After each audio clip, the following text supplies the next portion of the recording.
यदि आपके बच्चों की शादी में लगातार देरी बनी हुई है, बनती हुई बातें भी बिगड़ जा रही हैं, तो ये वीडियो आपके लिए है। आज मैं आपको जल्दी शादी होने का एक ऐसा सरल एवं चमत्कारी उपाय बताने वाला हूं, जो कि आपने मार्गशीर्ष मास की पूर्णिमा के दिन कर देना है। हाल ही में मार्गशीर्ष मास की जो पूर्णिमा है वो 15 दिसंबर 2024 रविवार के दिन आ रही है। तो ये उपाय आपने इसी दिन करना है। वैसे तो ये उपाय आप किसी भी गुरुवार के दिन भी कर सकते हो, लेकिन मार्गशीर्ष मास की जो पूर्णिमा तिथि है उसका अपने आप में एक बड़ा महत्व होता है। तो ये उपाय आप इसी दिन कर सकते हैं, और ये उपाय यदि बच्चे खुद करें तो खुद भी कर सकते हैं, और यदि खुद नहीं कर पाते हैं तो ऐसी सिचुएशन में माता पिता अपने बच्चों के शीघ्र विवाह के लिए ये उपाय कर सकते हैं। कई बार सिचुएशन क्या होती है, आपके बच्चे दिखने में सुंदर होते हैं, अच्छी खासी उनकी जॉब होती है, बैकग्राउंड भी अच्छा होता है, या फिर अपना खुद का काम होता है। इतना सब कुछ होने के बावजूद भी शादी में लगातार विलंब होता रहता है। रिश्ते आएंगे, बातें चलेंगी, लेकिन कोई भी बात, कोई भी रिश्ता सफलता तक नहीं पहुंच पाएगा, बीच में ही ब्रेक हो जाएगा। और कई बार यदि रिश्ता पक्का हो भी जाए तो एंड में जाकर बात बिगड़ जाएगी। देखने वाले आएंगे, देखकर चले जाएंगे, लेकिन किसी भी प्रकार का पॉजिटिव रिप्लाई सामने से आपको मिल नहीं पाएगा। कुछ ऐसे रिश्ते आएंगे जो आपके लेवल के नहीं हैं, आपको पसंद नहीं है, तो आप अपनी तरफ से मना करते रहोगे। और कोई ऐसा रिश्ता जो आपके लेवल का है, आपको पसंद है, तो वो सामने से पक्का नहीं हो पाएगा। ऐसे में बच्चों की उम्र लगातार निकलती जाएगी। तो ऐसी सिचुएशन में बच्चे तो परेशान होते ही हैं, लेकिन बच्चों से कहीं ज्यादा परेशान माता पिता हो जाते हैं। तो प्रिय दर्शकों, यदि आप इस प्रकार की समस्या से घिरे हुए हैं तो चिंता करने की आवश्यकता नहीं है। जो उपाय अभी मैं आपको बताने वाला हूं, आपने इसको अच्छे से समझ लेना है। उपाय बताऊं इससे पहले आपसे निवेदन करना चाहूंगा, यदि आप चैनल पर नए हैं और अभी तक आपने इस चैनल को सब्सक्राइब नहीं किया है, तो मुझसे लगातार जुड़े रहने के लिए अभी इस चैनल को सब्सक्राइब कर लीजिए, ताकि हमारी आने वाली इसी प्रकार की नई वीडियो का नोटिफिकेशन आपको मिल जाए और वो वीडियो आप आसानी से देख पाएं। प्रिय दर्शकों, अब आप उपाय सुन लीजिए, इसको ध्यान से सुन लीजिए। 15 दिसंबर 2024 रविवार के दिन मार्गशीर्ष मास की पूर्णिमा आ रही है। ये उपाय आप सुबह से लेकर शाम तक किसी भी समय कर सकते हो। ये उपाय कैसे करना है इसको आप ध्यान से सुन लीजिए।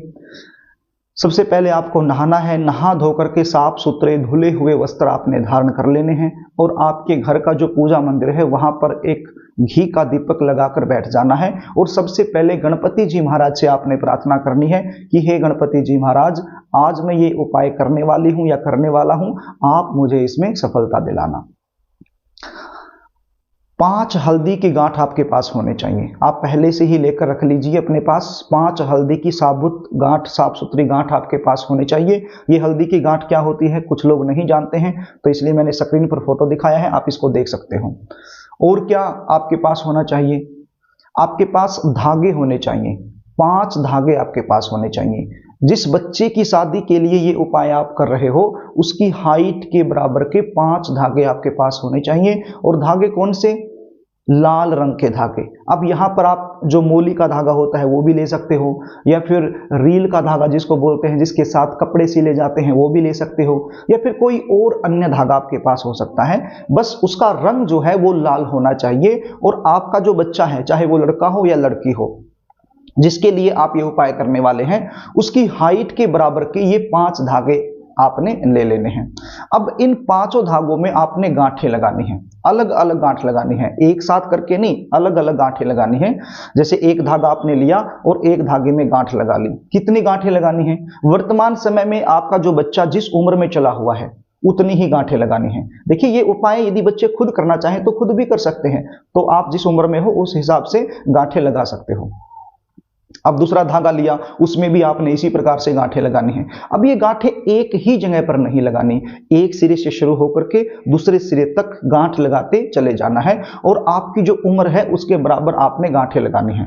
तो आपने 5 के 5 धागों में अपनी उम्र के बराबर गांठ लगा लेनी है। उसके बाद एक हल्दी की जो गांठ है वो लेनी है और एक धागा लेना है, और अपनी मनोकामना बोलते हुए उस हल्दी की गांठ पर उस धागे को लपेट देना है। अब दूसरा धागा लेना है और दूसरी हल्दी की गांठ लेनी है, फिर से अपनी मनोकामना बोलते हुए पूरे धागे को हल्दी की गांठ पर लपेट देना है। इसी प्रकार से जो 5 हल्दी की गांठ हैं, प्रत्येक हल्दी की गांठ पर अलग अलग धागा आपने लपेट देना है। और उसके बाद ये पांचों की पांचों हल्दी गांठ जिसके ऊपर धागा आपने लपेट दिया है, इनको अपने हाथ में लेकर और अपनी मनोकामना बोलते हुए श्री विष्णु भगवान से प्रार्थना करनी है शीघ्र विवाह होने के लिए। अब यहां पर यदि आप बच्चे हैं तो आप अपने सिर के ऊपर से क्लॉकवाइज 7 बार इनको घुमा लीजिए, और यदि आप माता पिता हैं तो आप अपने बच्चों के सिर के ऊपर से क्लॉकवाइज इसको 7 बार घुमा लीजिए। और यदि बच्चे घर पे नहीं हैं, कहीं बाहर रहते हैं, तो फिर घर में बच्चों का फोटो होगा तो फोटो के ऊपर से 7 बार इनको आप क्लॉकवाइज घुमा लीजिए, 5 की 5 हल्दी की गांठ को जिनके ऊपर आपने धागा लपेटा हुआ है। उसके बाद आपने ये पांचों हल्दी की गांठ अलग अलग जगह पर रखनी है अपनी मनोकामना बोलते हुए। अलग अलग जगह पर कहां? आपके आसपास कोई भी मंदिर हो सकता है। आपको 5 मंदिरों में जाना होगा। कहां जाना होगा? 5 मंदिरों में। कोई भी मंदिर हो सकते हैं, आजकल मिल ही जाते हैं 5 मंदिर, तो एक ही कॉलोनी में मिल जाते हैं कई बार। तो 5 मंदिरों में आप चले जाइए और प्रत्येक मंदिर का जो मुख्य द्वार है वहां पर आप एक हल्दी की गांठ रख दीजिए। तो 5 मंदिरों के जो मुख्य द्वार है एक एक हल्दी की गांठ आप रख दीजिए अपनी मनोकामना बोलते हुए। बिल्कुल बीच में मत रखिए, थोड़ा सा साइड में रख सकते हो, मतलब मुख्य द्वार पर रखना है, मंदिर के अंदर जाकर नहीं रखना है। और यदि 5 मंदिर अवेलेबल नहीं है, 5 मंदिरों में जाना संभव नहीं है, तो फिर आप किसी भी पार्क में चले जाइए और 5 पेड़ों के नीचे ये हल्दी की गांठ रख दीजिए। मतलब एक ही पेड़ के नीचे नहीं रखनी है, मतलब 5 पेड़ है आपके पास, आप पार्क में चले गए 5 पेड़, तो एक पेड़ के नीचे एक हल्दी की गांठ, दूसरे पेड़ के नीचे दूसरी हल्दी की गांठ, इस प्रकार 5 पेड़ों के नीचे भी आप ये हल्दी की गांठ रख सकते हो अपनी मनोकामना बोलते हुए। ऐसा करने से विवाह के रास्ते खुल जाते हैं और रिश्ते आना शुरू हो जाते हैं।